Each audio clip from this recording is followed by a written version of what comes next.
la bienvenida muy especial al doctor Miguel Alfredo Ledesma, con un agradecimiento muy grande, porque esta es una segunda charla, una continuación de la primera conferencia que nos dictó. Y yo los dejo con el doctor Juan Carlos, nuestro compañero de todos los miércoles, para que sea él quien coordine esta importante charla. Doctor Juan Carlos, adelante. Gracias, doctora Adriana, doctor Eugenio, nuestro presidente, gracias por acompañarnos. Hernán, todos los colegas del país y del continente que nos honran con su presencia.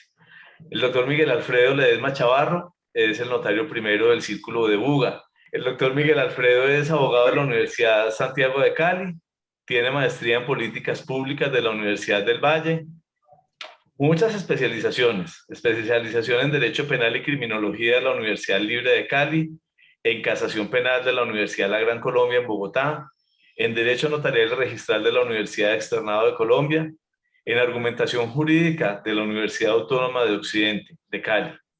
El doctor Miguel Alfredo es autor de los libros Delitos contra los Derechos Morales y Patrimoniales de Autor, Casación Penal, Compendio Histórico, Notaría Primera del Círculo de Guadalajara de Buga, se los recomiendo. Se desempeñó como abogado litigante, fue fiscal seccional, fue procurador judicial penal, investigador de conciencias, es docente, corrector de estilo y lo más importante, es un colega que apreciamos muchísimo y que honra nuestra institución con la manera pulcra como desempeña su actividad. Esta noche nos acompaña con la segunda parte, como ya habíamos anunciado, de su exposición de gramática para abogados.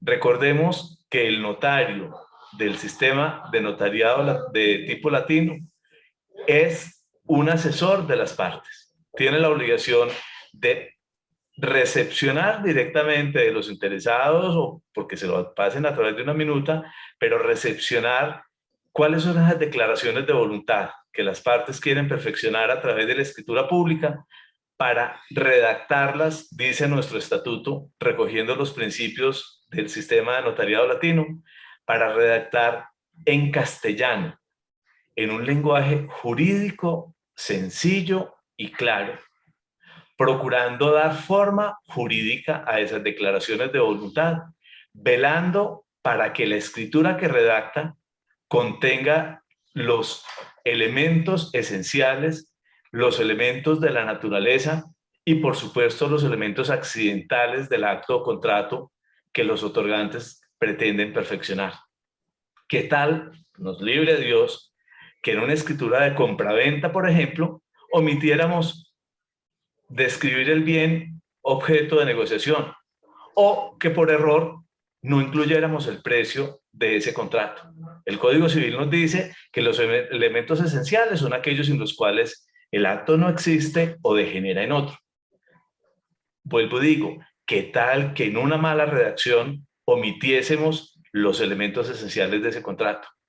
Sabemos también, lo dice el Código Civil, los elementos de la naturaleza son aquellos respecto de los cuales, si las partes guardan silencio, la norma, la ley, llena el vacío.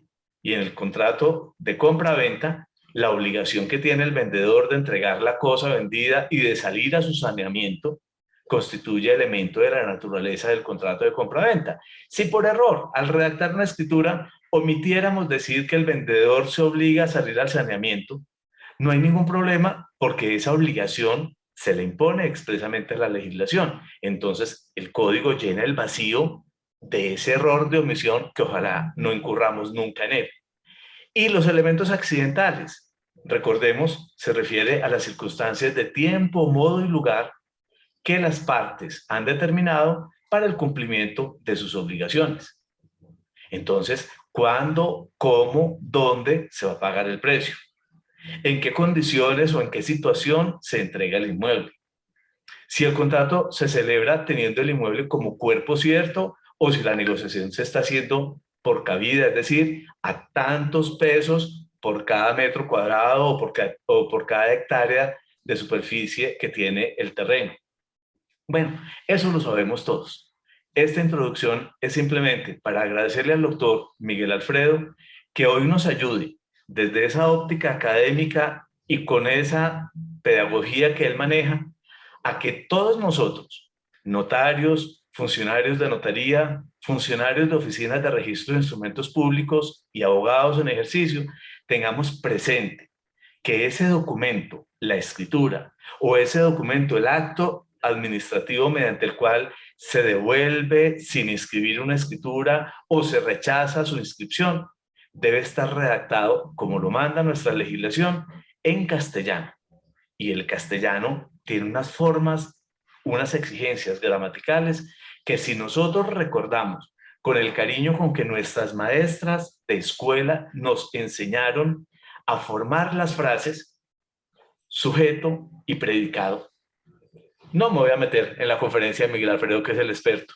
De nuevo, de verdad, doctor Miguel Alfredo, muchas gracias. Estamos todos ansiosos de que nos sigas ayudando a refrescar la memoria de eso que aprendimos en la escuela y que a veces parece que vamos olvidando, o a aprender, o sea, que de verdad lo hagamos parte de nuestro ser para que lo tengamos presente al momento de redactar. Un documento bien escrito tiene mucha posibilidad de ser registrado rápido, oportunamente y bien. Un documento redactado, no sé en qué lenguaje, le dificulta la vida, uno, al abogado calificador, dos, a las partes que han celebrado el autocontrato, tres, al juez que eventualmente va a tener que tratar de entender qué fue lo que se quiso decir, pero que no se plasmó de verdad con precisión en esa escritura. Bueno, Miguel Alfredo, te escuchamos. Muchísimas gracias. Doctor Juan Carlos, muchas gracias a usted, a la doctora Adriana, presidente de UNOVOX, al doctor Hernán de la Fuente, se retiró nuestro querido presidente del Colegio de Notarios. No, Eugenio está con nosotros, apagó la cámara. Un abrazo desde acá, desde la ciudad de Puga.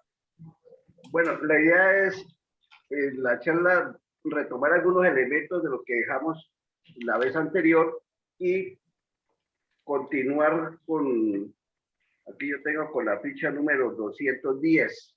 Entonces, para que contextualicemos el tema nuevamente, nos encontramos frente al gran tema gramática, ortografía, ortología, fonética, fonología, sintaxis, morfología, semántica y una que yo he venido a establecer de manera muy atrevida, que le he venido a denominar la estética. Ahora, a través de la charla, vamos a explicar en qué consiste este tema de la estética. Pero a pesar de que esos son los 5 campos de acción o campos de estudio de la gramática, los que están ahí señalados, vamos a hacer énfasis especialmente en la semántica y en la sintaxis jurídica el día de hoy. Ya la ortografía la manejamos la clase anterior. Entonces, por eso me traslado a la lámina 210 para que arranquemos desde allí. Y la verdad es que el doctor Juan Carlos pues nos ofreció muy buena parte de este material que tengo preparado a partir de la lámina 210. Y es en el siguiente sentido. Gracias, doctor Juan Carlos, por esa introducción tan precisa, como que nos hubiéramos puesto de acuerdo en los temas que yo tenía dispuestos para desarrollar en la charla de hoy. Como esta charla va dirigida especialmente a nuestros compañeros de trabajo de notarías y a los colegas notarios, pues la he focalizado especialmente pues desde el punto de vista del estatuto notarial en lo pertinente, en lo que tiene que ver con la semántica jurídica y en lo que tiene que ver con la sintaxis. Entonces, observen ustedes aquí, el decreto 960 del 70 de junio 20 nos dice que cuando el notario redacta el instrumento deberá averiguar los fines prácticos y jurídicos que los otorgantes se proponen alcanzar con sus declaraciones. Dejémoslo hasta allí, hasta ese punto por el momento. Y entonces decimos que la ley nos dio a nosotros la facultad y el deber de redactar el instrumento y que debemos averiguar los fines prácticos. Muy bien lo decía el doctor Juan Carlos, si viene un comprador y un vendedor de un inmueble, pues tenemos que irnos al Código Civil y mirar cuáles son los elementos esenciales del contrato, los elementos que son de su naturaleza y los accidentales, como muy bien lo acaba de explicar él. Entonces, nosotros como notarios tenemos que estar atentos y proceder pues a redactar el instrumento. Y esto de redactar el instrumento, observen ustedes que no es nada nuevo. Desde por allá, en el año 1252, Alfonso X el Sabio, en las 7 partidas, decía lo siguiente: es escritura cosa para que quede memoria de los hechos, y por esto los escribanos que la han de hacer es necesario que sean buenos y entendidos, y mayormente los de la casa del rey. O sea que los escribanos debían de saber escribir, así de sencillo nos está diciendo Alfonso X el Sabio desde esa época del año 1252. Nos venimos al año 1852, precisamente, 3 de junio, que el Senado y la Cámara de Representantes de la Nueva Granada, reunidos en Congreso, decretan del establecimiento de los notarios, sus funciones y deberes legales. Artículo 3º.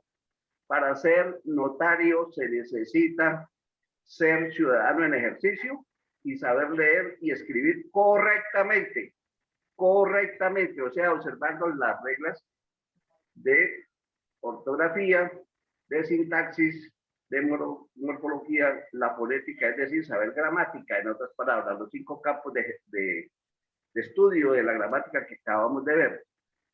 Entonces, para ser notario se necesita ser un ciudadano en ejercicio, saber leer y escribir correctamente. De tal manera que esta exigencia de saber escribir correctamente viene de antaño. Esto no es con el decreto 970. Inclusive el estatuto anterior al de 1970 y posterior a este de 1852, de 3 de junio, también establece la misma obligatoriedad para ser notario. El artículo 16 de nuestro decreto 960 dice que los instrumentos notariales se redactarán en idioma castellano. Muy bien lo decía el doctor Juan Carlos. No podemos pasar por encima de esta expresión de que los instrumentos se redactarán en idioma castellano y que cuando los otorgantes no lo conozcan suficientemente, serán asesorados por un intérprete que firmará con ellos y de cuya intervención dejará constancia el notario. Entonces, observen ustedes cómo el deber de nosotros saber redactar y en castellano. Pero si alguno de los otorgantes o intervinientes en un determinado acto notarial no conoce suficientemente el idioma castellano, pues se le nombrará un intérprete o permitirá que se le asesore por un intérprete. Miremos este artículo 17. El notario revisará las declaraciones que le presenten las partes. El anterior artículo se hacía referencia cuando las partes concurren donde el notario y le dicen de viva voz lo que ellos quieren. En este caso es cuando los interesados traen ya las declaraciones escritas y que dice redactadas por ellas o a su nombre. El notario deberá revisarlas para establecer si se acomodan a la finalidad de los comparecientes. Porque a veces llegan los usuarios y dicen, no, es que yo le quiero hacer un traspaso a mi hijo mayor de edad. Y entonces ese traspaso, ¿en qué condiciones es que usted lo va a hacer? Porque es que esa expresión traspaso que tanto utilizamos nosotros, esa no existe dentro de la semántica jurídica. Eso más bien hace parte como del argot popular. Pero nosotros sí entendemos que cuando la persona dice traspaso, está refiriéndose a la transferencia de la propiedad. En este caso, y para el ejemplo que quiero proponer, es un bien inmueble. Entonces, nosotros debemos de estar atentos a ver qué es lo que ellos quieren. Y esa transferencia, ¿cómo la va a hacer? ¿A título de compraventa o una donación? ¿O de pronto será una dación en pago? ¿O de pronto hasta será una permuta? Entonces tenemos que tener esa claridad para de esa misma manera desenvolver la redacción dentro del texto escriturario. Con la llegada del decreto 2106 de 2019, donde se estableció que Las escrituras se extienden por medios físicos, digitales o electrónicos en caracteres claros y procurando su mayor seguridad. Entonces, observen ustedes por qué considero yo que dentro de los campos que se manejan en la gramática debe ir incluido lo que venía en comunicarles el hecho de ser claros, perdón un segundito.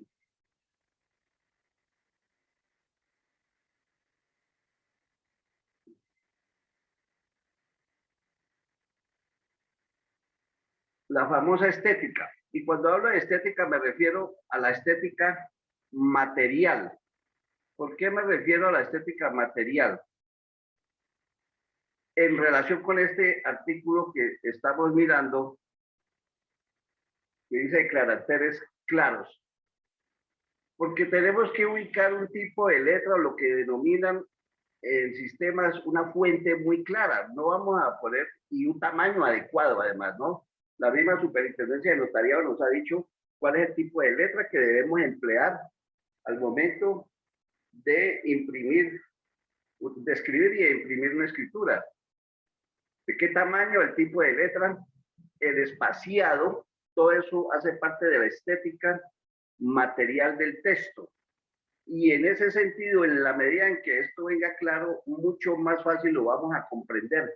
¿Qué tal una escritura escrita o por letra tamaño 8 o 9 y a un solo espacio? ¿Quién la lee? Nos cansamos, físicamente nos cansamos y también mentalmente. De modo que la ley se está encargando de decir que esos caracteres deben de ser claros, es decir, la estética material de la cual yo hablo, o les hablé al comienzo, a eso es que se refiere. Otra cuestión, y aprovecho aquí la oportunidad porque amerita hablar bien de qué quiere decir caracteres claros o qué está significando. Que evitemos al máximo las cursivas, que también nos hacen daño visualmente. Evitemos al máximo las comillas. Evitemos al máximo los subrayados. Y cuanta manera tengamos de llamar la atención visualmente, evitémoslo porque le está dañando la belleza estética al texto. Y no solamente me refiero al texto escritural, sino a cualquier texto, una carta que sea, responder un derecho de petición, que sea lo más tranquilo posible, lo más plano posible, porque nos vamos a cansar menos, vamos a leer más rápido, vamos a entender y vamos a fijar más rápido en nuestra memoria el contenido o el mensaje allí impreso. Entonces, caracteres claros, estas dos palabras no podemos pasar por encima de ellas, y sí les quiero decir o dar un consejo de colegas: evitemos las mayúsculas al máximo y las negrillas y los subrayados. Obvio, a veces se hace necesario, por ejemplo, cuando se va a mencionar el nombre de los otorgantes, claro, me parece muy bien que vaya en mayúscula, el nombre del notario, por supuesto, pero hasta allí.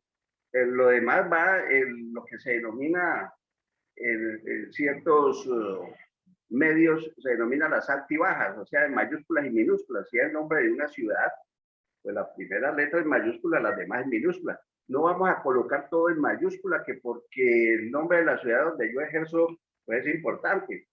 Pues sí es importante, pero le está dañando estética al texto, y hablo de la estética material. Esto de procurando su mayor seguridad y garantizando su perduración. Por supuesto que esos medios físicos y digitales deben de procurar todos esos aspectos. Bueno, sigamos eso es lo que quería resaltar de ese artículo.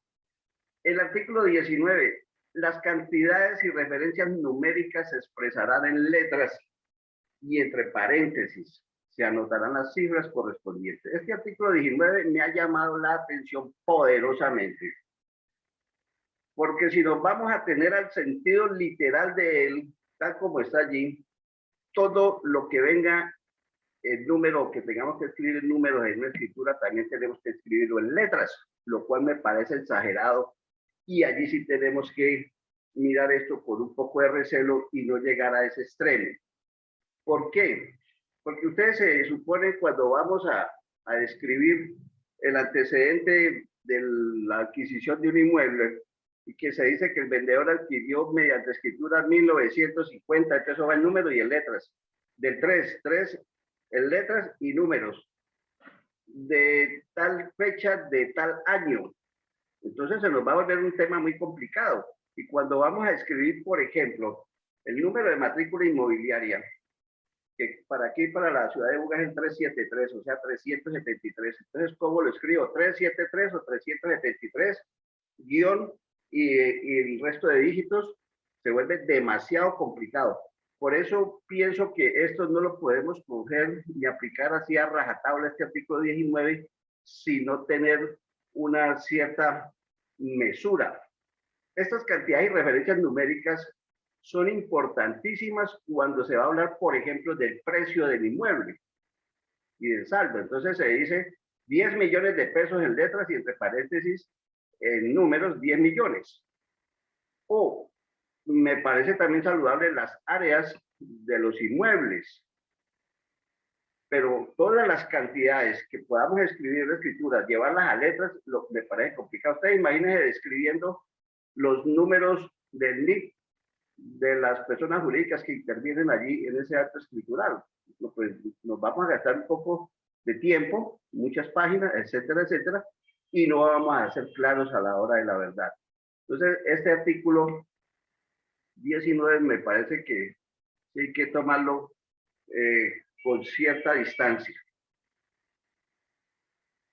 El 20 nos dice que las escrituras originales o matrices se escribirán en papel autorizado por el Estado y que al final se indicarán los números distintivos de las hojas empleadas. Entonces vuelve también aquí para concatenar y cerrar con ese artículo 19 que acabamos de mirar, que debemos de indicar los números distintivos de las hojas empleadas. Ustedes saben que esos números hoy en día comprenden por lo menos 8, 10, 12 dígitos. Y si los vamos a escribir en números y en letras, pues terminaría algo muy complejo, demasiado complejo y mucho de más fácil equivocación, entre otras cosas. Importante este artículo 21, cuando dice que el notario no autorizará el instrumento cuando quiera que por el contenido de las declaraciones de los otorgantes o con pruebas fehacientes en hechos percibidos directamente por él, llegue a la convicción de que el acto sería absolutamente nulo por razón de lo dispuesto del artículo 1504. Este artículo 1504 fue modificado por la ley 1996 de 2019 que hace relación a la capacidad de las personas mayores de edad, capacidad legal de las personas mayores de edad en situación de discapacidad. Entonces ya los dementes, que eran a los que se refería ese artículo 1504, ya no aparecen aquí con esa modificación. Hago esa mención porque hoy en día, por razón de ese aspecto, no hay actos absolutamente nulos. Por mandato expreso de la ley 1996, que es el desarrollo de la Convención Internacional de los Derechos de las Personas con Discapacidad, que entre otras cosas, para España esa ley empieza a regir el 3 de septiembre, o sea, pasado mañana, y nosotros pues ya la tenemos en rigor desde el año pasado, por lo menos desde el 26 de agosto, a pesar de que fue promulgada el 26 de agosto de 2019. Sigamos. La escritura se distinguirá con el número de orden que le corresponde expresado en letras y cifras. Este artículo tiene algo que ver con el que veíamos hace un ratico, el 19, y me parece sensata esta disposición.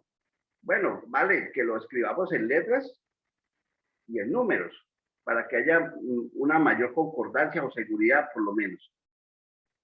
Se anotarán el municipio, departamento y república, y el nombre y apellido del notario o de quien haga sus veces y el círculo que delimita su función. Esto yo sé que lo hacemos todos, lo hacemos muy bien, eso no tiene mayor explicación, pero sí desde el punto de vista estética el nombre de ese municipio, de ese departamento y de nuestra república, no lo vamos a escribir todo en mayúsculas, sino solamente el nombre en sí, solamente la primera letra del nombre en sí.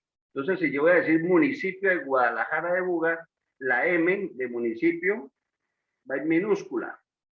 Municipio de Guadalajara, la G con mayúscula, y Buga, la B con mayúscula. Es esto lo que pienso yo que se debe hacer, porque en realidad uno a veces encuentra escrituras con todo en mayúscula y, repito, se vuelve algo muy complejo. Las escrituras se enumerarán ininterrumpidamente en orden sucesivo durante cada año calendario. Esto lo tenemos claro todos. Sigamos el punto de lo que quiero focalizar, que es la gramática, el tema de la estética, el tema de la semántica y de los aspectos jurídicos que van ligados a esto.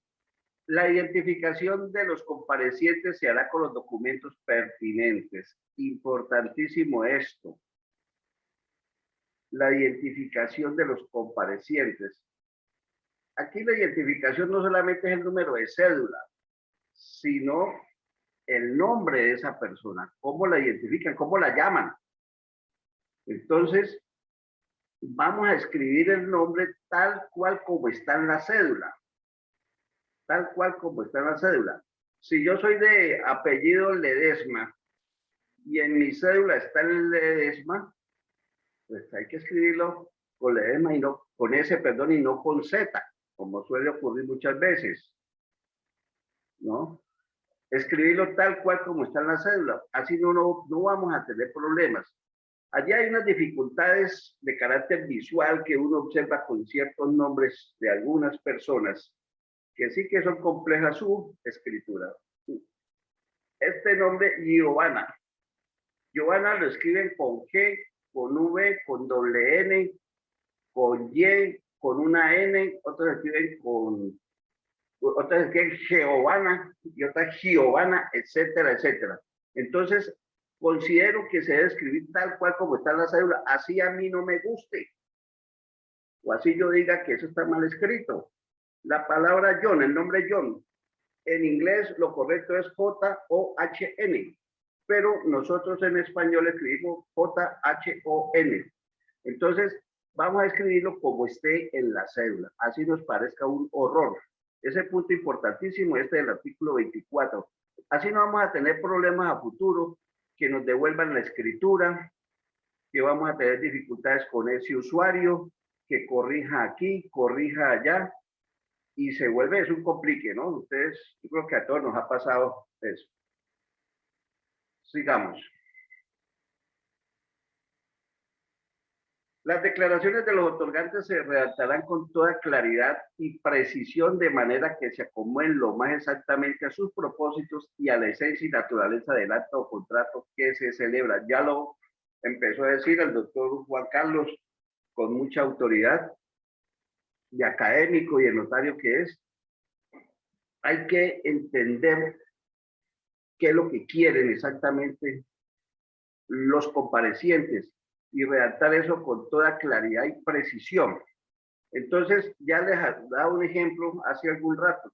No es que quiero el traspaso, hacerle el traspaso a mi hijo, de mi propiedad, de mi inmueble. Pero para usted, ¿qué es traspaso, señor? Hábleme con claridad y precíseme qué es lo que usted quiere hacer con ese inmueble. Entonces ya lo vamos metiendo en el campo de la semántica jurídica a esta persona y ya entendemos que para él traspaso significa venta o donación o cualquier otra manera de transferencia de los bienes inmuebles.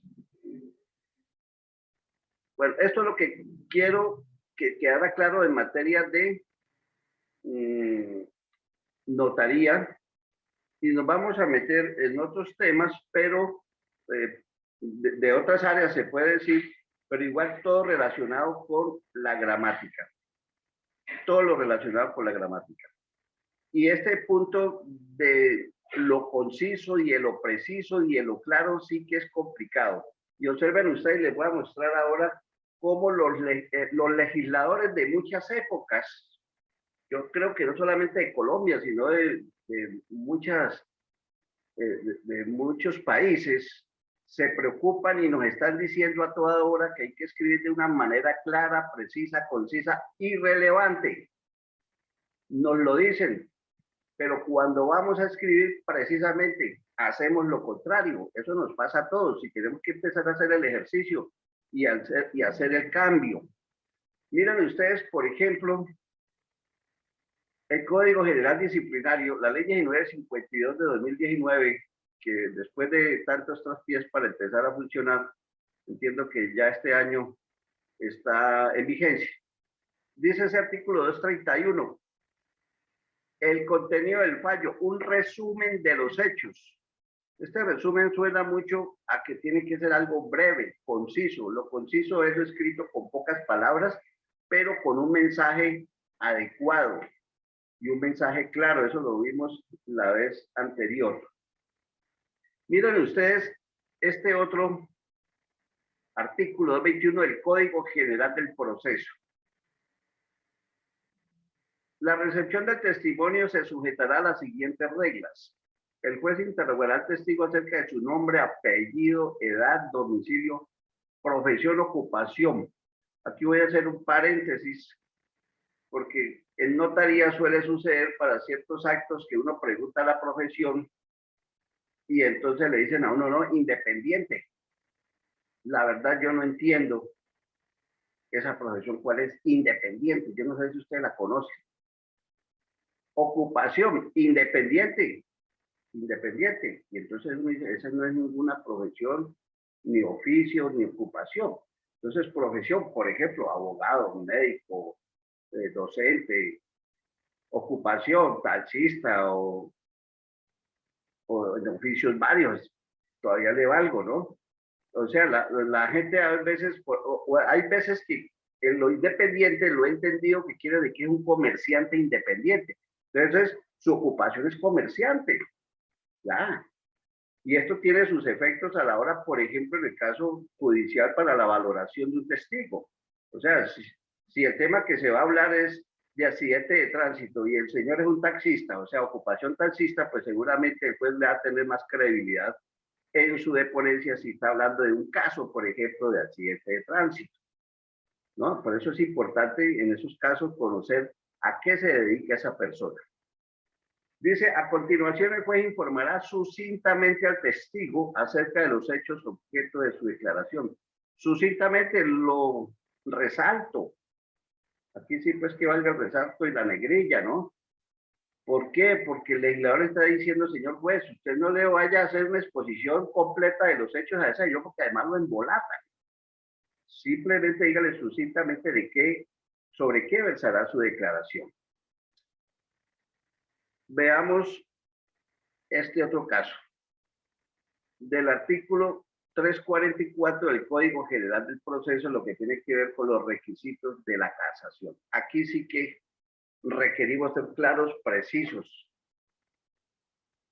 ser trascendentes o relevantes.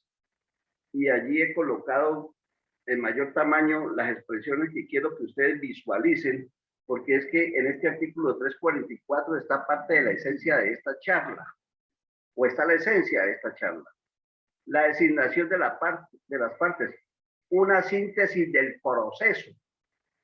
Una síntesis del proceso es prácticamente indicar cada acto procesal relevante, en qué fecha se realizó.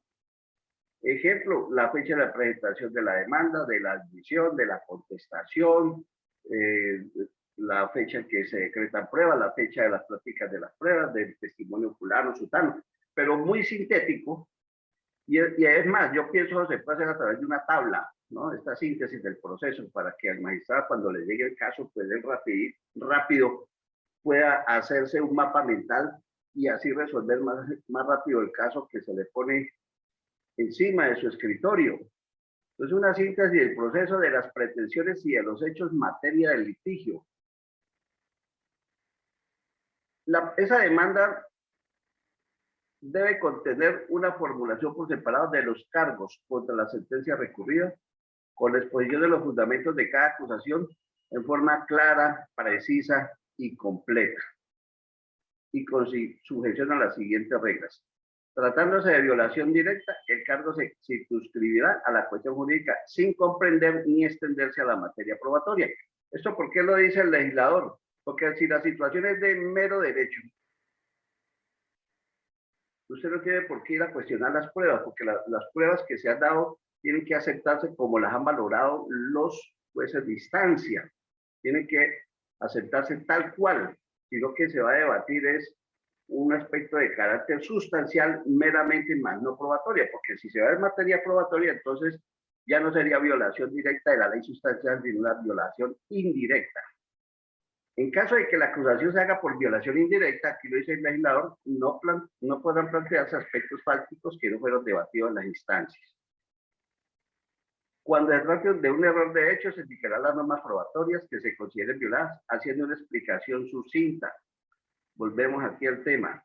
De la manera en que ellas fueron infringidas, si se invoca un error de hecho manifiesto, se singularizará con precisión y claridad.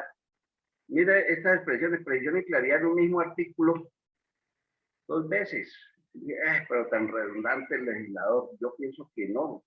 Está tan demostrado que las demandas de casación, el número de inadmisiones es tan alto, el índice de inadmisión de demandas de casación, tanto en lo civil como en lo penal, es tan alto que es por falta de claridad, precisión, trascendencia, concisión. Es por eso, fundamentalmente, que las demandas las devuelven, es decir, no las admiten. Esto se lo digo con conocimiento de causa porque hice el estudio para el año 2009, en el libro de casación precisamente. Ahí logro demostrar que más del 90% de las demandas presentadas ante la Corte Suprema de Justicia son inadmitidas, por lo menos para ese año. Y entiendo que ese índice no varía mucho. De allí que me llama poderosamente la atención que el legislador de manera permanente y reiterativa nos esté diciendo a nosotros, los que operamos estos códigos, que hay que escribir de una manera sintética, clara, precisa, completa, trascendente. Y hay más, Código General del Proceso, artículo 219, los requisitos del interrogatorio, cada pregunta versará sobre un hecho y deberá ser clara y concisa. Porque es que yo al testigo, yo no le puedo hacer 3 preguntas como dicen por ahí, como con escopeta de regadera. Si estamos investigando una eventual simulación de una escritura pública, ¿no? Entonces, va a decir, no, usted supo si el señor fulano de tal estuvo en la casa de sutano, en qué fecha, a qué horas, y si esa persona asistía con frecuencia a casa. O sea, ya hay 3 o 4 preguntas de una. Esa no es la manera como se debe preguntar. ¿Usted iba a la casa del señor fulano de tal? Sí. ¿En qué fecha fue? Puede decir, en varias fechas, tales y tales. ¿En qué horario estuvo allá? ¿Usted frecuentaba ir a esa casa? Entonces, eso es lo que quiere decir el legislador en este artículo 219. Versará sobre un hecho y deberá ser clara. O sea, no confundir al testigo ni tampoco tratándose pues de derecho procesal civil, no ir a confundir a la contraparte. La ley 906, el Código de Procedimiento Penal, dice en materia de casación que los recursos se impondrán ante el tribunal dentro de un término común de 30 días siguientes a la última notificación de la sentencia, mediante demanda que de manera precisa y concisa señale las causales invocadas y sus fundamentos. Mire que esto también es del Código de Procedimiento Penal, y más adelante vamos a ver otros códigos. Y yo lo que quiero es que quede impresa en la mente de usted la necesidad en todo momento de escribir de manera precisa y concisa. Evitemos los discursos grandes, largos, aburridores.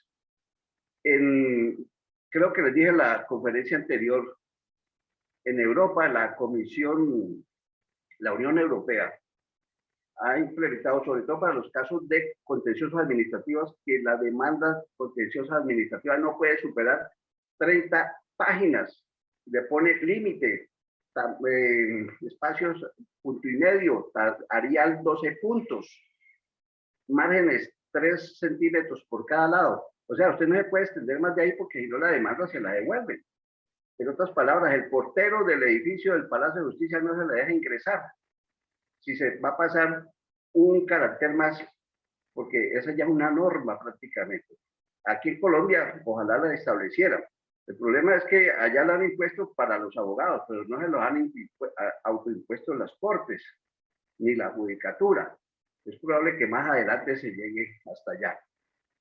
Sigamos. En materia de investigación de campo, mire este artículo 209, en 3 numerales, literales, perdón, A, B y C. Descripción clara y precisa de la forma técnica e instrumentos utilizados en la actividad investigativa. Descripción clara y precisa de los resultados. Relación clara y precisa de los elementos materiales probatorios. Entonces, esto el legislador a toda hora nos lo está recordando y más allá de recordarlo es exigiendo. Por eso, cuando estos documentos, cuando estos informes, cuando estas demandas llegan allá y son sometidas al control legal de acuerdo a estas normas, no pasan el examen. El investigador de laboratorio, el anterior era el investigador de campo, el investigador de laboratorio también, descripción clara y precisa del elemento material probatorio y evidencia física, de los procedimientos técnicos empleados, de los procedimientos de su actividad técnico-científica, clara y precisa, clara y precisa. El artículo 217 de la exhumación dice: la policía establecerá y revisará las condiciones del sitio preciso donde se encuentran los despojos a que se refiere la inspección. Esto no puede fallar más de 1 metro, porque en determinadas zonas del país donde se hacen muchas, se hacen pues sepelios colectivos, imagínense usted, pienso que 1 metro ya es mucho, entonces tiene que ser descripción del sitio preciso donde se encuentra esa persona sin vida. Aquí aunque el caso que voy a exponer no es de exhumación, pero cuando me desempeñaba como fiscal se me presentó un joven a mi despacho a decirme que se presentó con un policía, que él había matado a alguien, tengo que pasar una ambulancia por acá, que él había matado a alguien y que se venía a entregar. Yo tenía en mi despacho muchos asuntos, investigaciones previas por homicidio en el mismo lugar donde, según el relato de él, había ocurrido el fallecimiento causado por él. Decidí inmediatamente irme con él y con la policía practicar una inspección judicial rápida para que él me determinara el sitio exacto, dado que él ya estaba confeso. ¿Por qué? ¿Por qué era tan necesaria la precisión? Porque es que en ese sitio, en ese barrio, en ese sector ocurrían muchas muertes y había entre uno y otro en distintas fechas. Entonces yo no le podía achacar la responsabilidad penal a esta persona por un muerto que no había sido por la acción de él. Entonces miren ustedes lo de la precisión tan importante. El alcance de la orden de registro y allanamiento, esto sí que es bien importante. La orden expedida por el fiscal deberá determinar con precisión los lugares que se van a registrar. Esto también tuvimos que utilizarlo muchas veces, este vocablo precisión, porque imagínense ustedes que a veces había que ir a hacer allanamientos a una alcoba en especial de una casa de inquilinato.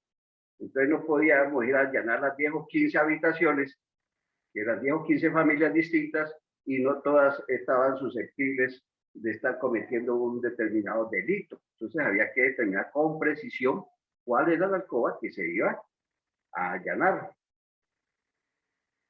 Sigamos, ley 906, artículo 269.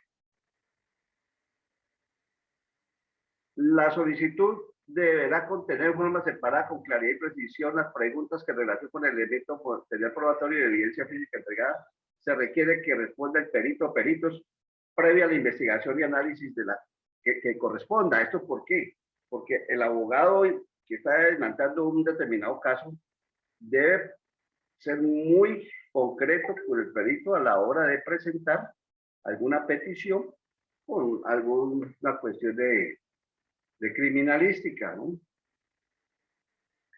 Sigamos con este artículo 392 de la ley 906, en el caso de las reglas de interrogatorio. Literal, el juez prohibirá toda pregunta capciosa o confusa, o sea, la que no es clara, pues, elemental, ¿no? Y acá dice, el juez intervendrá con el fin de que el interrogatorio sea leal y que las respuestas sean claras y precisas. El juez tiene esas facultades en ley 906, Código de Procedimiento Penal, tiene facultades para al final de los interrogatorios pedirle a los testigos, por ejemplo, que sean muy claros determinados aspectos que para él no lo fueron y que son esenciales y determinantes para tomar su decisión. El 397. Este también, una vez terminados los interrogatorios, se le exige pues al testigo que dé una respuesta clara y precisa. Metámonos ahora con el Código de Procedimiento Administrativo y de lo contencioso administrativo. Dice el artículo 25, rechazos de las peticiones de información por motivo de reserva. Toda decisión que rechace la petición de informaciones o documentos será motivada, indicará en forma precisa las disposiciones legales pertinentes y deberá notificarse al peticionario. Mire lo que dice aquí, indicará de forma precisa las disposiciones legales pertinentes. ¿Por qué? Porque si a él le niegan algo por lo que está contenido en la ley 30.000, y esa ley 30.000 es prácticamente un código, pues ahí no le están diciendo de manera precisa la disposición infringida. Suponga que lo están llevando al Código Civil. Eso que usted está preguntando no se puede porque lo prohíbe el Código Civil. Punto. No, no, señor, hay que decirle el artículo preciso y si es el caso el inciso, el literal o el numeral preciso. A la persona hay que, cuando se le rechaza una petición de información, hay que decirle de manera precisa. Y eso nos puede ocurrir a nosotros en puntos de la respuesta a los derechos de petición que nos hacen con alguna frecuencia. Bueno, dejémoslo aquí. En materia de nulidad electoral del artículo 139 del CEPACA, el demandante deberá precisar en qué etapas o registros electorales se presentan las irregularidades o vicios que inciden en el acto de elección. Usted imagínese alguien demandando una elección de algún candidato o una persona que resultó elegida al consejo o a cualquier otra corporación. Y entonces dice, no, es que en esa elección se cometió una irregularidad. Pero resulta que la elección está compuesta de numerosos fases y numerosos momentos.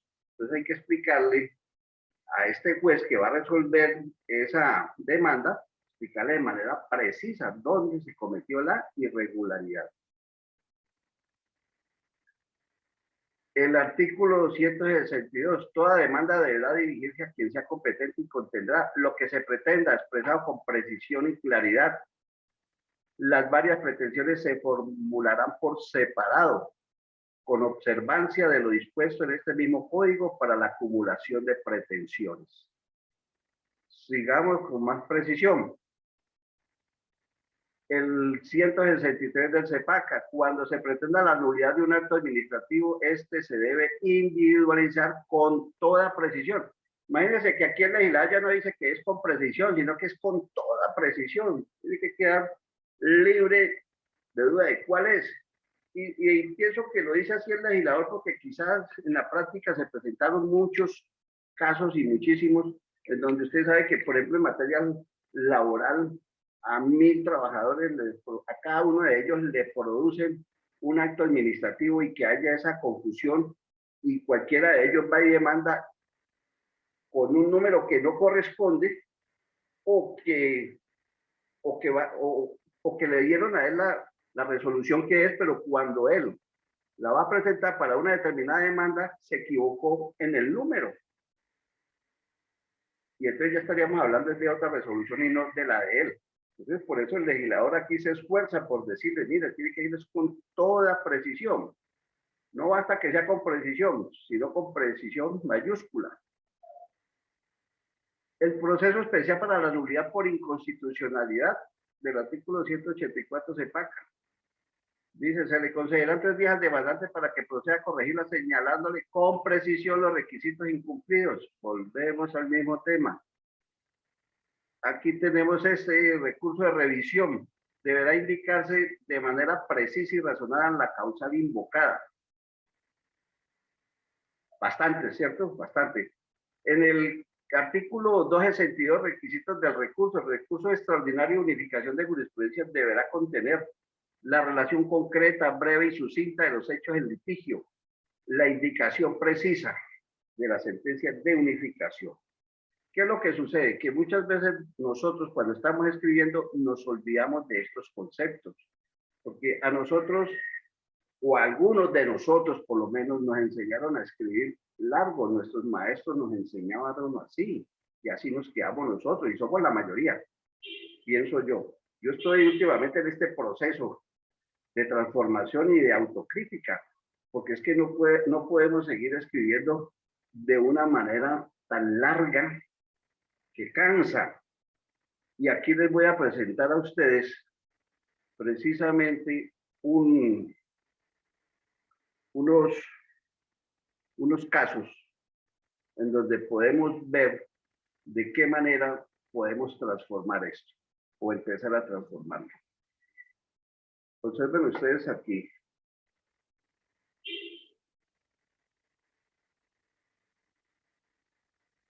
Este es un texto que bajé de internet de la página de la Supernotariado. Este texto ya no está puesto en la página. No me interesa saber quién lo escribió, para nada, simplemente miremos y leámoslo con alguna atención. Dice así, el curador urbano nace jurídicamente en el marco normativo colombiano. Él tachado ese jurídicamente en el marco normativo. Con que diga jurídicamente sería suficiente. Pues que marco normativo, con el decreto 2150, es que el decreto 2150 del 95 en sí mismo ya es un marco normativo, es una norma y es jurídica. Entonces, lo que nos enseñan, por ejemplo, las normas internacionales, y el doctor Hernán que me está escuchando, enseñan las normas internacionales de la Unión Europea, es que lo evidente no se escribe. Lo evidente no se escribe, estimados colegas y amigos. Simplemente el curador urbano nace con el decreto 2150 del 95 y nos estamos evitando allí seis palabras. Fue contemplado como un particular encargado de estudiar, tramitar y expedir las licencias de urbanismo, de construcción, a petición del interesado en el adelantar proyectos de urbanización o de edificación en las zonas o áreas de la ciudad que la administración municipal le haya determinado como de su jurisdicción. Aquí le he eliminado áreas de la ciudad, pues que cuando dice que la administración municipal, pues se supone que es de esa ciudad, repito, lo evidente no se escribe. Y por eso es que los textos nos van resultando largos y largos y estamos dejando de ser concisos. Luego de estudios y consideraciones, digo, ¿no será que dentro de los estudios no van las consideraciones? ¿O dentro de las consideraciones no van los estudios? No podría ser así, palabras más o menos que se correlacionan, que hacen parte de un mismo campo semántico. Con una de ellas sería suficiente. Entonces yo preferiría decir, luego de estudios, el decreto primigenio fue objeto de modificaciones. Luego de estudios, el decreto fue objeto de modificaciones. ¿Cuál decreto? Pues el 2150, venimos hablando de él, no de otro número de decreto. Más abajo dice, la situación institucional, la vigilancia y el control de los curadores urbanos con respecto a su control correspondía exclusivamente al alcalde municipal o distrital o su delegado permanente, en tanto que eran dichas instancias las encargadas de vigilar y controlar el cumplimiento de las normas urbanísticas por parte de los curadores. Esto que está subrayado acá abajo, en tanto que eran dichas instancias, es lo mismo que está diciendo en 2 renglones anteriores, correspondía exclusivamente al alcalde municipal o distrital o su delegado permanente. Es exactamente lo mismo. Eso es parecida pues como a una falacia de petición de principio. Y dice finalmente, actualmente, mediante la expedición de la ley 1796 de 13 de julio de 2016, le fueron asignadas a la Superintendencia de Notariado y Registro funciones en relación con los curadores urbanos. Esto hace parte del taller que yo siempre traigo para estas conferencias. Y pues por razón de la virtualidad, pues prefiero desarrollarlo yo aquí mismo con la presencia virtual de ustedes. Y observen ustedes que en este texto se emplearon 186 palabras. Yo lo condensé en el siguiente con 123 palabras, o sea, la tercera parte. ¿Qué quiere decir? Que el texto de la izquierda, si se demoraron 30 minutos escribiéndolo, en el de la derecha se demoraron 20 minutos. Y ahí ustedes ya pueden empezar a hacer cuentas desde el punto de vista del tiempo nomás, del esfuerzo de quien lo escribe y de quien lo lee, y de cuánto tiempo tenemos que emplear leyéndolo y entendiéndolo. Entonces yo lo redacté de esta manera y con seguridad ustedes desde sus casas o desde sus oficinas donde se encuentran en este momento pueden hacerme las correcciones y ponerlo más conciso ese texto. O sea, me estoy introduciendo en el campo de la práctica porque ustedes dirán, bueno, pero el doctor Ledesma no hace sino hablar de conciso, preciso, relevante. Pues traigan un ejemplo. El ejemplo es este. Y vienen más ejemplos. Entonces digo yo, el curador urbano nace con el decreto 2150 del 95. Cualquiera no entiende que ese es una norma jurídica, ¿cierto que sí? Fue contemplado como un particular encargado de estudiar, tramitar y expedir las licencias de urbanismo o de construcción a petición del interesado en adelantar proyectos de urbanización o de edificación en las zonas o áreas que la administración municipal le haya determinado su jurisdicción. Les digo que luego de estudios, ese decreto fue objeto de modificaciones y derogatorias, obteniendo como resultado la ley tal, modificada por tal. Aquí voy a hacer un paréntesis. Ustedes ven que yo coloco en rojo esta palabra ley. Siempre es allí sí la mayúscula va, cuando va con el número al lado acompañada esa expresión ley, o sea, la ley 810. Siempre se escribe con mayúsculas, porque allí pasa a ser un sustantivo propio, ¿no? Ley, en este caso va con mayúsculas. Como arriba la palabra decreto va con mayúsculas 2150. Mire que acá abajo donde dice luego de estudio, ese decreto fue objeto, esta palabra decreto, mire que yo le escribo en minúscula, porque no va acompañada al lado del número del decreto. Entonces quiero hacer esa observación para que la tengan en cuenta ya desde el punto de vista de la estética de la cual les he venido hablando desde que empezamos. La vigilancia y el control de esos servidores correspondía al alcalde municipal o distrital o su delegado permanente. Actualmente la ley tal le asignó esas funciones a la Superintendencia de Notariado y Registro. Díganme si lo escrito al lado derecho contiene el mismo mensaje del lado izquierdo.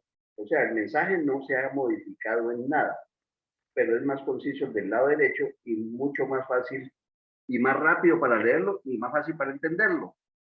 Ese es uno de los puntos importantísimos de escribir de manera concisa y precisa. Y no colocando palabras innecesarias, porque lo evidente no se escribe. Y ahí les estoy demostrando que es evidente en el caso del decreto 2150. Esa es una norma jurídica. Este texto corresponde a una resolución, un acto administrativo, por medio del cual la superintendencia autoriza un horario especial en una ORIP de Colombia, una oficina de registro de instrumentos públicos. Y entonces miren, este texto sí quiero que lo miremos con cierta atención, porque aquí vamos a entender bien todo eso que acabamos de hablar de lo de preciso, claro, conciso, relevante, etcétera, etcétera, etcétera. Aquí está el ejemplo. La parte de arriba no la leamos porque pues esa no podríamos en un momento dado quitarle alguna expresión o alguno podrá considerar que sí, pero empecemos a leer desde considerando que mediante oficio tal de 6 de agosto, el doctor fulano, registrador de instrumentos públicos, solicita se autorice un horario especial de tal hora a tal hora y el servicio registral de tal hora a tal hora en la oficina de registro de instrumentos públicos de la ciudad durante los días 29 y 30 de septiembre de 2001, debido a la disminución de todas las actividades en la oficina de registro de instrumentos públicos, como, mire, en ese primer párrafo se menciona 3 veces o 4 veces la expresión oficina de instrumentos públicos. ¡Qué desgaste, por favor! ¡Qué desgaste! Todo para decir que le autoricen el horario de 8 a 1, de 7:30 a 1 y de 8 a 1, ¿cierto? Por cada una de las modalidades de trabajo que hay allá, el especial de labores y el de servicio público. Por razón de las ferias, por razón de las ferias. Entonces viene el segundo párrafo, dice, es menester propender por la seguridad y el orden en las oficinas de registro, aspectos que en razón de las actividades enunciadas, la ciudadanía en tales eventos puede desbordar en conductas que colocan en riesgo la infraestructura y la integridad física de cada uno de los funcionarios, así como el buen funcionamiento y la prestación del servicio, por la que se hace imperioso prever circunstancias adversas al normal discurrir de la actividad registrada. ¿Qué está diciendo este segundo párrafo? Que en esas ferias de allá eso es un desastre, que se acaba la infraestructura de las edificaciones, la integridad física de las personas y no va a poder. Hay que actualizar ese cambio. Mucho creo que así no diría la petición que hizo el registrador, simplemente, y eso es lo que se acostumbra, tengo entendido, en determinadas épocas del año hacen ferias, se pide autorización a la SUFE para que le permita a sus funcionarios asistir a los diferentes eventos. Pero acá están poniendo es que va a haber unos problemas de orden público gravísimos en esas instalaciones, según lo que dice ese párrafo segundo. Y entonces dice que es de público conocimiento que en la ciudad de tal se hacen esas fiestas, las cuales concentran a la ciudadanía en la participación activa. Ahora sí dice que es para participar en los diferentes eventos, reduciéndose de manera significativa la afluencia de usuarios del servicio público, hecho por el cual se hace conveniente autorizar un horario especial que repite, en este tercer párrafo, repite el horario del primer párrafo, de manera innecesaria, pienso yo. Pero observen lo que dice este párrafo de 2 líneas, el cuarto. Es deber de todo servidor público, según numeral tal de la ley anterior de, usted recuerda, el disciplinario, motivar las decisiones que lo requieran de conformidad con la ley. Mi pregunta, ¿será que si yo no escribo eso, no está motivado el acto administrativo? O dicho de otra manera, entonces yo debería colocar todo el catálogo de deberes que la ley disciplinaria establece para los servidores públicos para considerar de que sí está bien motivada la providencia. En otras palabras, lo que estoy diciendo es que este párrafo de 2 líneas está sobrando. La motivación ya viene dada. En el segundo párrafo de pronto no corresponde a la realidad, pero la del tercer, esa es la motivación por la cual se va a autorizar esa modificación de horario. Y entonces viene el quinto párrafo. Esta dirección de desarrollo, teniendo en cuenta los motivos expuestos en el oficio citado, considera procedente autorizar, y vuelve y dice el horario. O sea, ¿cuántas veces habló del horario? 1, 2, 3 veces. Pero, perdón, sigamos acá. Primero, en 6 artículos define un cambio de horario. ¿Qué desgaste, digo yo? Autorizar un horario especial para la prestación de servicio de tal hora a tal hora y un horario especial de labores de tal hora a tal hora. Los días tales y tales de tal año. En la oficina de registro de instrumentos públicos. Segundo, envía copia de la presente resolución al doctor tal registrador de esa oficina para que comunique lo pertinente a los funcionarios. Cuarto, la presente resolución debe ser fijada en un sitio visible al público para que sea conocida por los usuarios del servicio público registral y ciudadanía en general y en la página de la entidad. aquí hay un problema de sintaxis en este artículo 4.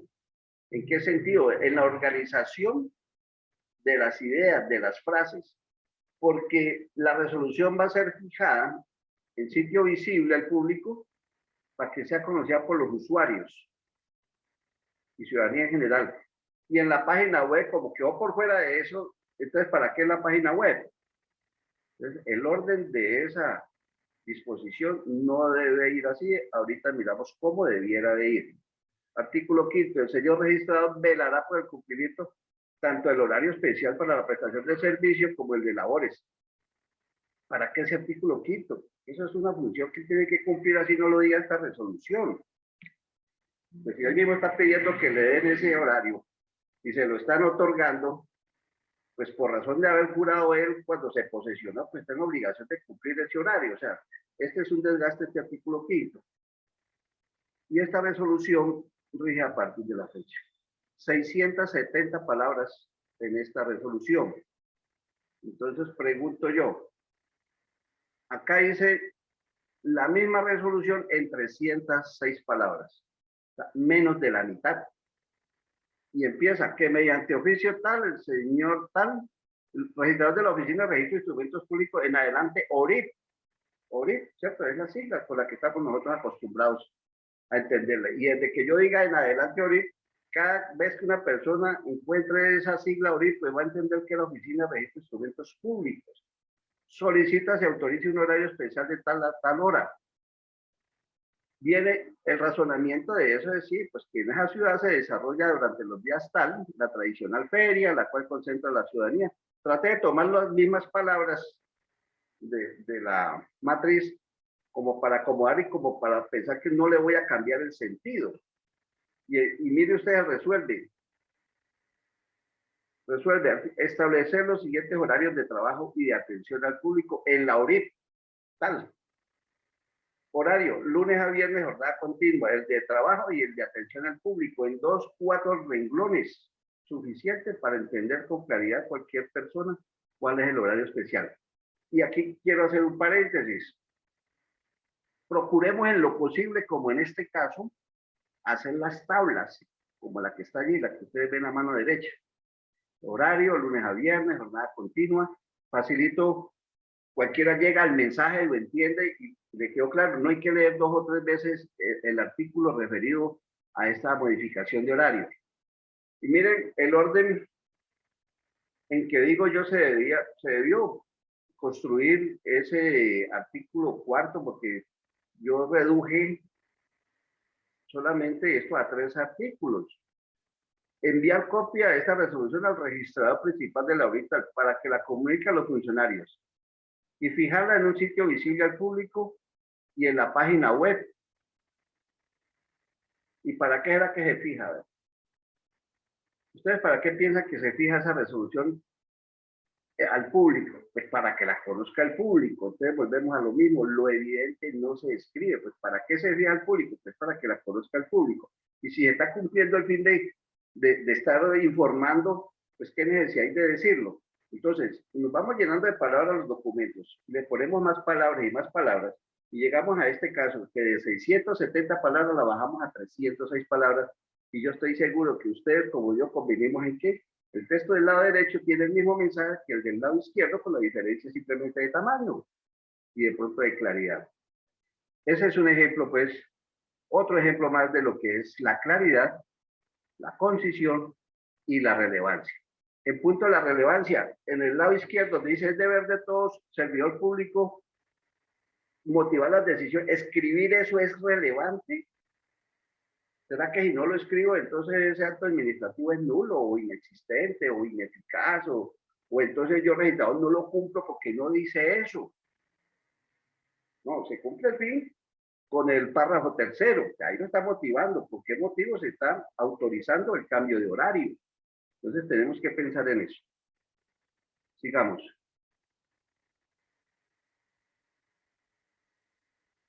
Este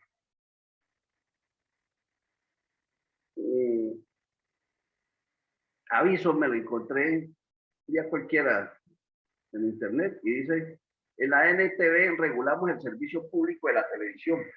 Vigilamos y controlamos los operadores del servicio a quienes también otorgamos la licencia para la prestación del mismo.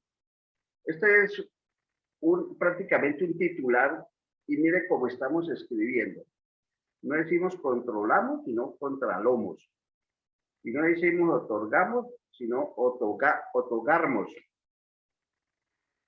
Es muy importante que todos nosotros en nuestros despachos les digamos a nuestros compañeros o colaboradores que digiten bien,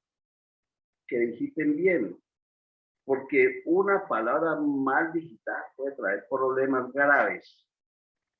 Y entonces, eso desde el punto de vista de la digitación de esa expresión, de esas expresiones. Pero miremos más a fondo cómo está construida ese pensamiento, ese mensaje. Vamos a desagregarlo y yo sé que ustedes van a convenir conmigo de que en realidad de verdad se puede mejorar ese mensaje. Y es que, mire, la ANTV regulamos el servicio público de la televisión, vigilamos y controlamos los operadores del servicio a quienes también otorgamos licencias. Nos dicen, no, pues está muy claro. Pero si miramos aquí, dice, la ANTV regula el servicio público de televisión, vigila y controla a sus operadores y les otorga licencias para su prestación. De ese servicio, ¿prestación de qué? Si estamos hablando de regula el servicio público, pues la prestación de ese servicio público, ¿no? Sería redundante volver a escribir de ese servicio público. El primer párrafo del original tiene 28 palabras, el segundo 24, el segundo 16. La ANTV otorga licencia a los operadores del servicio público de televisión, los vigila y controla. ¿Ustedes no creen que esta última opción es el mismo mensaje, la primera, solo que acá se dicen 16 palabras y arriba es 28? Casi el 60% menos, perdón, el 40% menos de palabras. Ustedes dirán, pero es que uno no se puede limitar solo a contar palabras y pues no, yo no puedo hacer eso porque entonces pierdo tiempo. No, este es un ejercicio que yo les estoy mostrando de cómo si escribimos corto podemos llegar más rápido a nuestro destinatario, a nuestro lector, a nuestro usuario, más rápido, más breve y nos va a entender mejor y él gana tiempo también. El conteo de palabras simplemente es para mostrarles a ustedes de que escribir corto produce muchos beneficios en la claridad, el entendimiento del mensaje. Y acá tenemos una de 15. La ANTV regula, vigila, controla y otorga licencia a los operadores del servicio público de televisión. Otra manera de decirlo. Entonces, una expresión aparentemente tan simple como la que está construida en el primer párrafo, mire cómo la podemos llevar a un renglón y menos de renglón y medio, mejor dicho. Esta otra dice, siga toda nuestra actividad en medios, las intervenciones de la dirección y los miembros de la Junta Nacional de Televisión en video. Entonces, dice que siga toda nuestra actividad en medios, las intervenciones de la dirección y los miembros de la Junta Nacional. No sé si ustedes convienen conmigo de que esas intervenciones de la dirección no son aquellos miembros de la Junta Nacional de Televisión. ¿Acaso allí no hay una redundancia? Y cuando dice nuestra actividad en medios y que lo vean es en video y resulta que está bien que los videos es uno de los medios, pero ¿será que se está refiriendo solo a video o también esa actividad la están cumpliendo a través de muchos medios? Entonces no queda claro el mensaje. Entonces yo diría, si es que se está refiriendo solo a video, siga toda nuestra actividad en video. O mejor, siga la actividad de los miembros de la Junta de Televisión en video. Suficiente. Y queda mucho más conciso y más claro el mensaje. Miren esta anfibología. Esta tomé una foto en un taller de mecánica de la ciudad de Madrid, España. El señor Ángel dice, más directo, sin esperas telefónicas. Información sobre el estado de tu vehículo más ágil. ¿Quién es el ágil? ¿El vehículo o la información? Anfibología, por colocar mal las expresiones dentro de la frase. Entonces, debió haber dicho información más ágil sobre el estado de tu vehículo. Y todos los avisos de los empleados están igualitos. Claro que parece que en España es así, porque esta diapositiva, allí ese triángulo que ustedes ven, que se nota en las calles, empieza ese parque al lado derecho, ahí empieza la Universidad Carlos III de Madrid, en Getafe, en una de los lugares donde está instalada esa universidad. Y observen ustedes lo que dice arriba. Pasos de peatones elevados. Qué pena cuando uno pasa por ahí, no, pues me dijeron elevado. ¿Cierto? Lo correcto es pasos elevados para peatones. Bueno. Perdón, yo tomo acá, retomo desde aquí.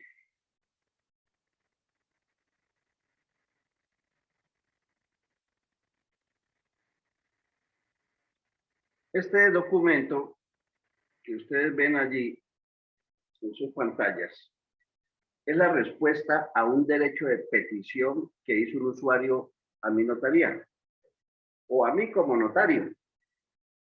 Entonces, esa respuesta está elaborada en un solo folio y cada que la leo veo que le sobran palabras.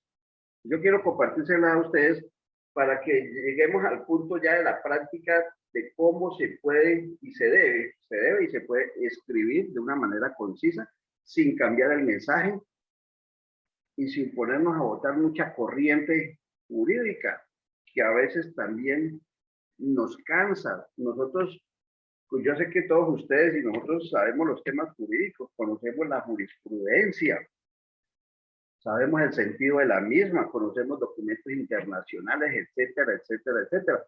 Pero cuando vamos a responder un derecho de petición, que si bien tiene que responderle en el punto exacto que está preguntando la persona, que está queriendo saber algo, eso sí es ineludible o debe ser ineludible.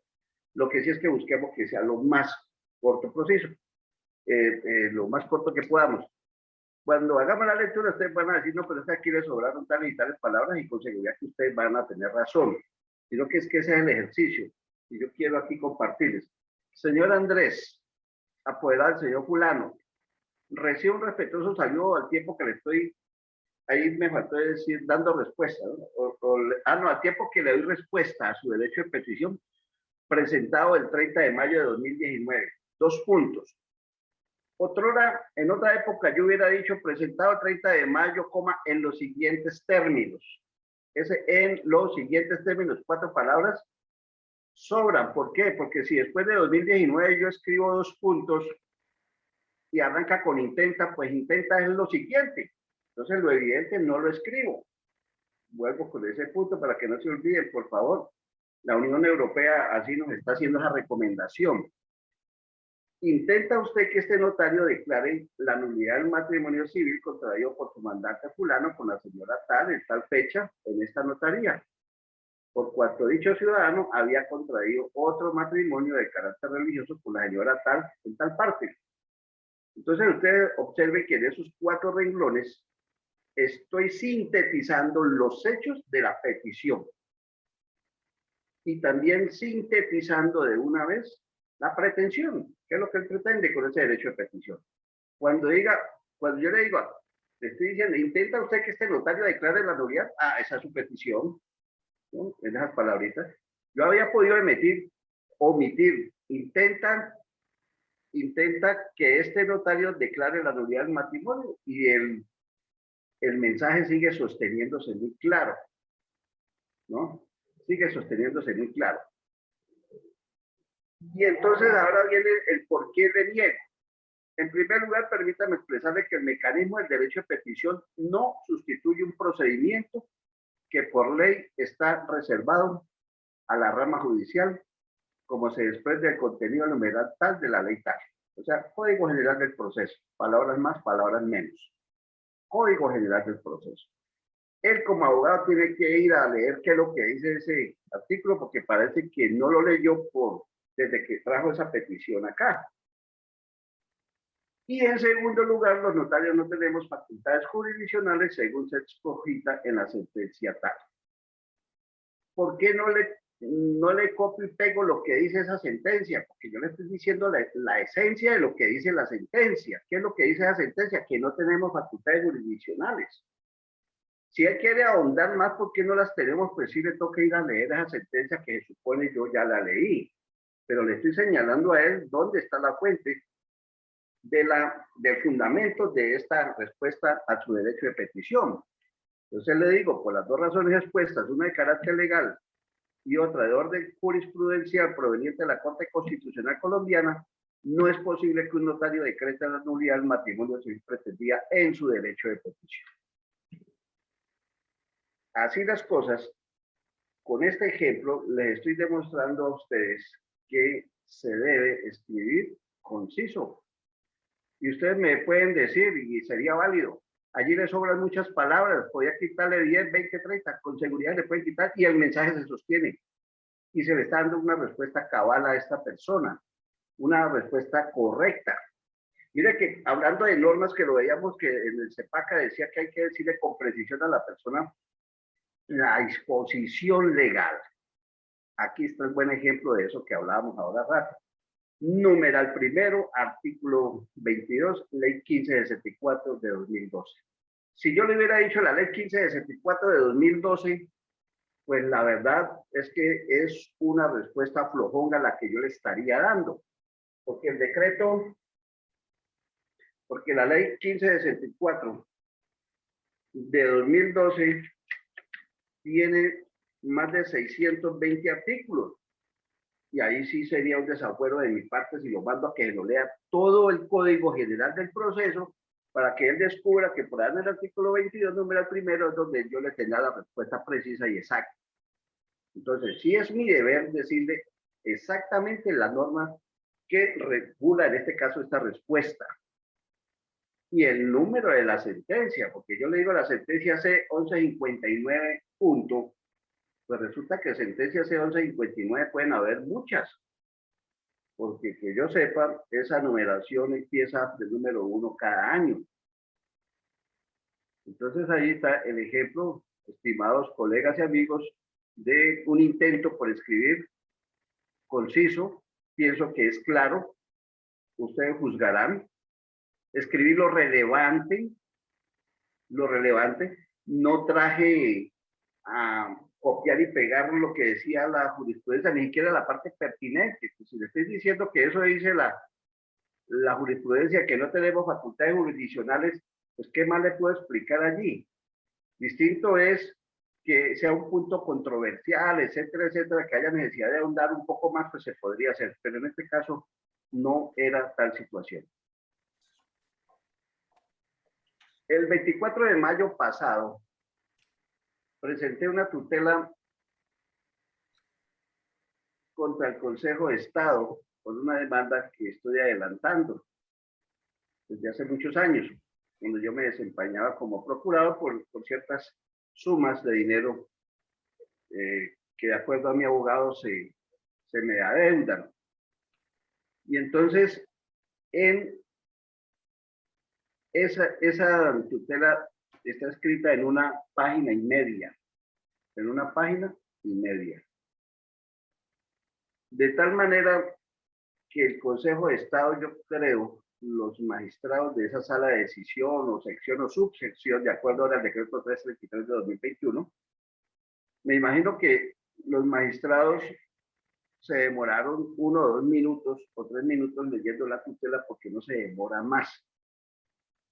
Y creo que mientras les voy hablando, ustedes la van leyendo. ¿En qué consiste? Sencillamente que me acrediten el debido proceso del caso, porque llevan más de 7 años y eso pues no camina. Ha caminado en cierta parte, pero ahí se quedó.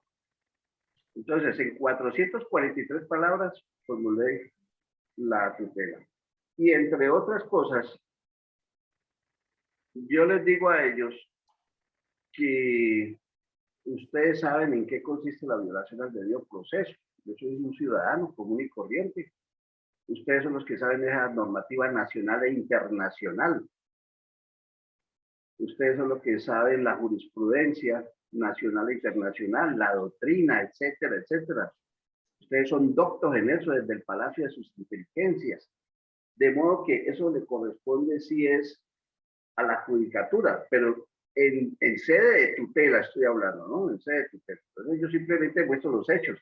En tal fecha se presentó la demanda, el 1 de marzo es la última actuación que registra el Consejo de Estado en el 2019. Y a 24 de mayo que la estoy presentando, pues han transcurrido más de 7 tediosos años, punto. Pues permítame decirle que el Consejo de Estado, en una sabia decisión, consideró que yo tenía la razón y concedió el amparo constitucional. Habiendo escrito, pues, repito, de una manera muy concisa. Concisa quiere decir que con el menor número de palabras usted va a escribir un mensaje claro, convincente, completo, sin que le falte nada. Eso es lo que quiere decir conciso. Y pues no la leamos toda porque pues debo ocuparme de otros temas académicos sobre el asunto que viene.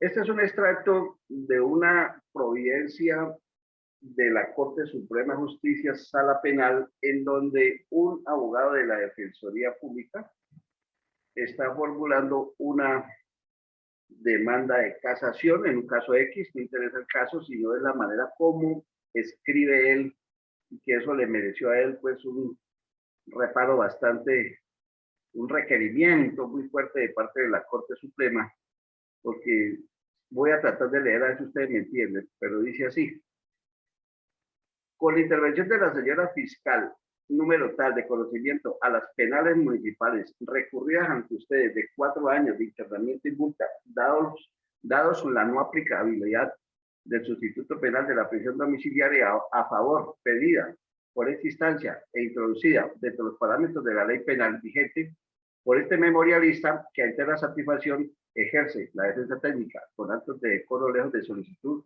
de beneficios por fuera del derecho invocado en cada una de sus instancias del presente proceso penal. De esa manera, ese es uno de los varios apartes de su intervención donde verdaderamente uno no entiende qué es lo que quiere decir. O sea, no es claro, pero para nada claro. Y dice la Corte, el escrito solamente puede servir como ejemplo de lo que no puede ni debe ser una demanda de casación. Así le dice la Corte, ahí está el número del auto, la fecha del 2009. La transcripción casi literal hecha de la demanda en el anterior aparte releva de mayores argumentos, pues el análisis que se insinúa es casi ininteligible. Pues yo diría que no es casi ininteligible, sino que es ininteligible. No se menciona causal de casación, no se hace cargo alguno, que obviamente tampoco se desarrolla, ni demuestra, ni se entiende en qué puede consistir la inconformidad. Aquí la Corte hace un llamado al Consejo Superior de la Judicatura y al sistema de defensoría pública. No, hace un llamado al sistema de defensoría pública y le dice: resulta inconcebible que en el proceso de selección de los defensores públicos no existan filtros que conduzcan a que la asignación de los asuntos penales recaiga en profesionales por un mínimo de conocimientos básicos, en este caso en la técnica de la casación y en la redacción de documentos jurídicos. Y entonces la Corte Suprema de Justicia, Sala Penal, le dice: hay carencia de claridad, de precisión, el libelo ni siquiera se puede calificar como un simple alegato de instancia, y hay una incoherencia que impide entender el vicio, así como la identificación de sus consecuencias. Termina la Corte, bueno, hace muchas más anotaciones la Corte y bastantes, sino que las reduje para esta presentación, y dice la Corte que ni aún es posible entender los cargos planteados acudiendo al principio de caridad, que es propio de la filosofía analítica, de la interpretación radical acuñado por Donald Davidson en su teoría de la interacción comunicacional, el cual lleva al intérprete como receptor del lenguaje común empleado por otro a partir de racionalidad del discurso que recibe. Esto es, a desentrañar o suponer dentro de la comprensión y comunicación lingüística que las afirmaciones del otro son correctas, así como hacer caso omiso de los errores acudiendo a la logicidad propia para aplicársela al otro.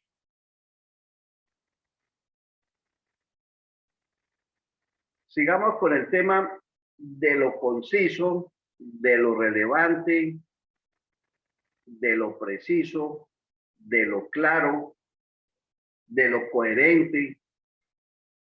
Y aquí les presento una carta muy sencilla. Está en 3 versiones. Lo hacemos así para que podamos llegar más al punto de cómo podemos y debemos describir de manera concisa, por favor. Eso es como una de las angustias que yo tengo en los últimos años. Les cuento que el pasado 28 de agosto completé 40 años de ejercicio profesional y sí me ha llamado la atención desde hace algún tiempo estas cuestiones, y eso es uno de los problemas que tenemos los abogados, que lo dicen autorizados tratadistas y escritores como López Medina en su libro sobre gramática, sobre estos temas. Y él dice, el problema de nosotros es que escribimos muy largo, ¿no? Y al final de pronto no decimos mucho. Entonces, una carta tan sencilla y cualquiera dice, pero también de lo que se ocupa el doctor Ledesma, abierto que hay cosas más importantes. No, lo que pasa es que esto es muy importante porque en la medida que escribamos conciso, preciso y claro, vamos a ganar tiempo. Nos vamos a cansar menos, vamos a ser más productivos, de modo que sí lo considero importante. Dice Guadalajara de Buga, bueno, está la fecha, señores Banco X, autorización de apertura cuenta de ahorro nómina. Entonces, mire, como siempre hacemos nosotros, ¿no? Me dirijo ante usted respetuosamente para autorizar la apertura de la cuenta de ahorro para nómina de la siguiente funcionaria de esta notaría. Ahí en la XX, pues va el nombre de la funcionaria y su número de cédula. La cuenta de esta funcionaria antes mencionada, me parece redundante allí, ¿no? Estará vinculada a mi cuenta corriente número tal y tal de ese banco. Saludos cordiales. Entonces, mire ahí que en ese rengloncito, que la cuenta de esta funcionaria antes mencionada, pues se supone que es la antes mencionada porque yo no he mencionado a nadie más en esa carta. Entonces, ese antes mencionada está sobrando porque lo evidente no se escribe. Esa carta es de 2017, estamos en el 2021 y resulta que la he tenido que ir modificando por la razón de la autocrítica a mis documentos. Entonces aquí traigo esta otra versión. Me dirijo ante ustedes respetuosamente para autorizar la apertura de la cuenta de ahorro para nómina a la siguiente funcionaria. Esta cuenta de nómina estará vinculada a mi cuenta corriente tal. Ya le quité la cuenta de esta funcionaria antes mencionada, porque esa cuenta, pues, ¿cuál es la de la funcionaria? O sea, que sobra decir de esta funcionaria antes mencionada. Entonces, digamos que ahí ya mejoré. Sigamos. Esta es otra versión. Me dirijo ante usted respetuosamente para autorizar la apertura de una cuenta de ahorro para nómina de la funcionaria, 2 puntos. Estoy en la tarea en las últimas semanas o meses de quitar esa muletilla. Lo siguiente, por lo siguiente.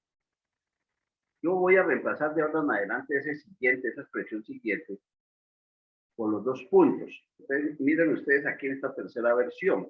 Me dirijo ante ustedes respetuosamente para autorizar la apertura de una cuenta de ahorro para nómina de la funcionaria, 2 puntos. Y si enseguida aparece el nombre de una persona y el número de cédula, pues ¿de quién será esa cuenta? Pues de esa persona, no puede entenderse otra cosa. Lo evidente no se escribe. Lo evidente no se escribe. Nos dice la Unión Europea en los manuales que tienen para la construcción de textos que llegan allá. Ahorita les voy a dar los enlaces. Si quieren, me comprometo para a través de la doctora Adriana o el doctor Juan Carlos, mandarles estas presentaciones y ustedes se van a dar cuenta de que existen documentos internacionales de cómo escribir de una manera correcta y que llegue el mensaje rápido, muy claro. Esta cuenta estará vinculada a mi cuenta corriente número tal. Siempre que presento estos modelos de carta, y cuando se ha hecho de manera presencial, créanme que cada uno dice, doctor Ledesma, ahí le podemos suprimir esta expresión y el mensaje sigue exactamente el mismo. Yo les digo, claro que sí. Por eso les digo, esto es un ejercicio académico que estamos haciendo. Esto es un ejercicio para la reflexión. Miremos a ver cómo estamos construyendo nuestros documentos. ¿Cuánto nos estamos demorando en leerlos después de escrito?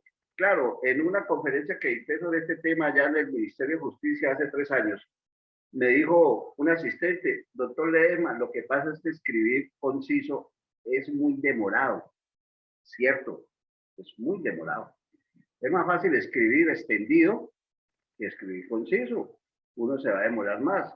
Y así decía un expresidente de Estados Unidos, si queréis un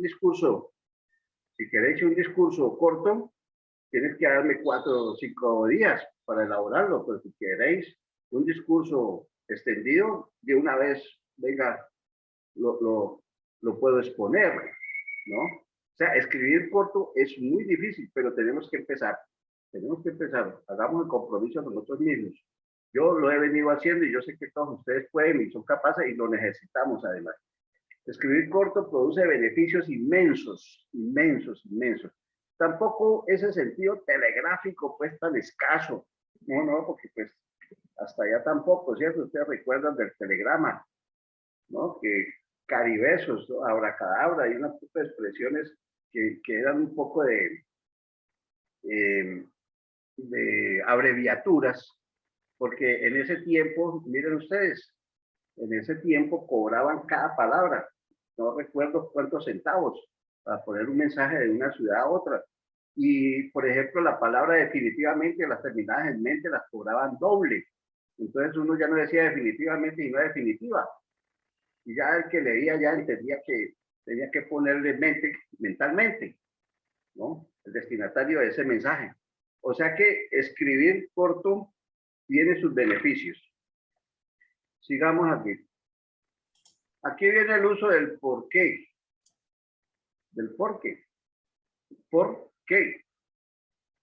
¿Y por qué? Sin tilde. Miren nuestro castellano como es de complejo. Esta palabra escrita junta o separada con tilde o sin tilde, pues tiene unos usos bien especiales, bien distintos.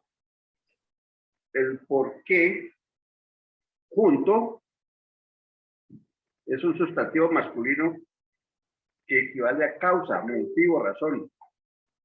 Y se escribe con tilde por ser palabra aguda terminada en vocal. No comprendo el porqué de tu actitud. O sea, ese porqué, a veces uno se confunde, en este caso que estamos hablando, y después separado. No, va junto. No tiene, todo tiene su porqué, su causa o su motivo. O como otros sustantivos, tiene plural. Hay que averiguar los porqués de este cambio de actitud. Perdón.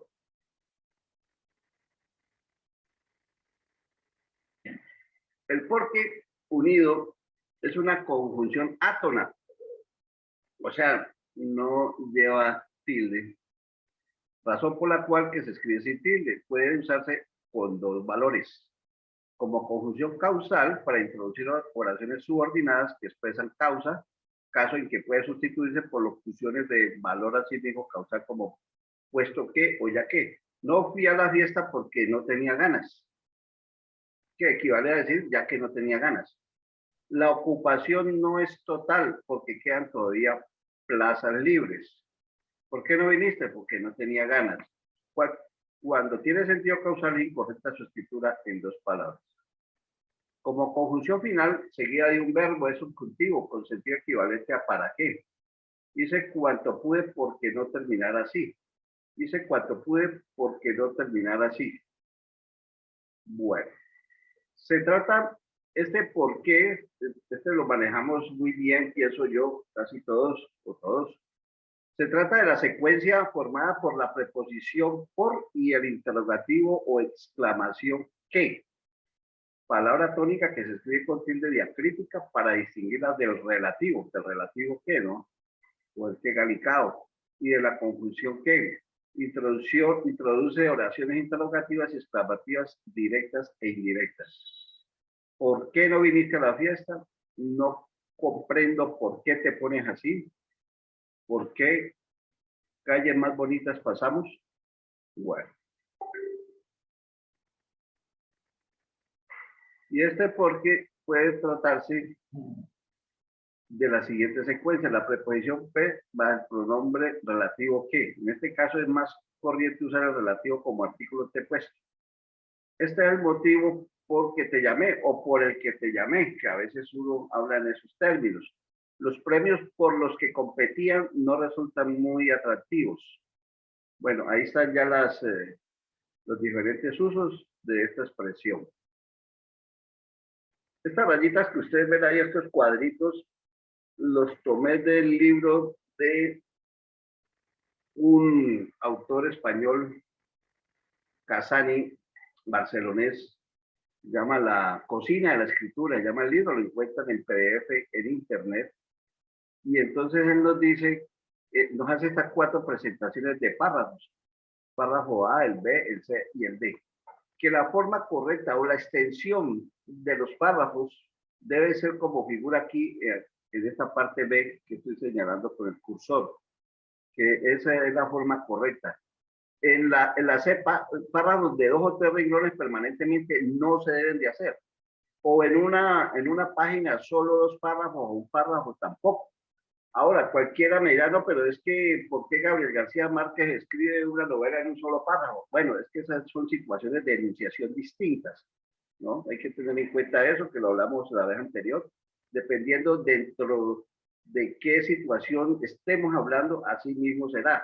Si es un escritor, si es un poeta, si es por ejemplo, un periodista, si es un médico, si es un científico, cada uno tiene su manera de escribir en cada uno de esos géneros, ¿no? Lo que se denomina la situación de enunciación. Pero acá entre nosotros lo correcto es que los párrafos sean más o menos homogéneos, de 8, 6, 8, 10 renglones, y uno se acostumbra y se habitúa a lograr ese objetivo. Esta expresión la saqué de internet de uno de los tribunales de nuestro país y dice: el relator vendrá en cada jornada dispuesto a merecer el don de su trabajo. Al llegar encontrará a la soledad y al silencio, sus 2 habituales compañeros. Tendrá a su alcance una legión de libros, provectos, pero sabios. He señalado y destacado la conjunción adversativa, pero, porque considero, y a veces nosotros abusamos de ese pero, cuando estamos queriendo precisamente decir lo contrario, no de manera adversativa, sino de manera propositiva o para complementar una expresión. ¿Qué es lo que quiere decir provectos? Pues viejos, antiguos, ¿no? Personas de avanzada edad. Entonces dicen, tengo una legión de libros, como dicen, viejos, pero sabios. Cuando siempre nosotros tenemos dentro de nuestro haber que las personas de más edad, pues son las más sabias. Entonces no podemos interponerle allí la preposición adversativa, pero cuando debiera decirse más bien libros, provectos y sabios. Y sabios, no pero sabios, porque estaría como contradiciendo a que solamente lo de los sabios no es propio de las personas de avanzada edad y no de los jóvenes, cuando lo que tenemos concebido todos nosotros que entre más viejos como que más sabios, ¿cierto? Esa es por lo menos la intención que este autor aquí quiere dar con este párrafo. Muchas gracias, doctor Miguel Alfredo. De verdad que estos temas de gramática son siempre muy apasionantes. Nuestra actividad es escrita y así lo establece el Estatuto Notarial. Bueno, muchas gracias a todos los que estuvieron el día de hoy con nosotros, doctor Miguel Alfredo. Nuevamente un agradecimiento muy especial. Esas conferencias suyas tocan unos puntos que es difícil encontrar en otro conferencista. Pues me parece un tema muy interesante y muy importante para los notarios.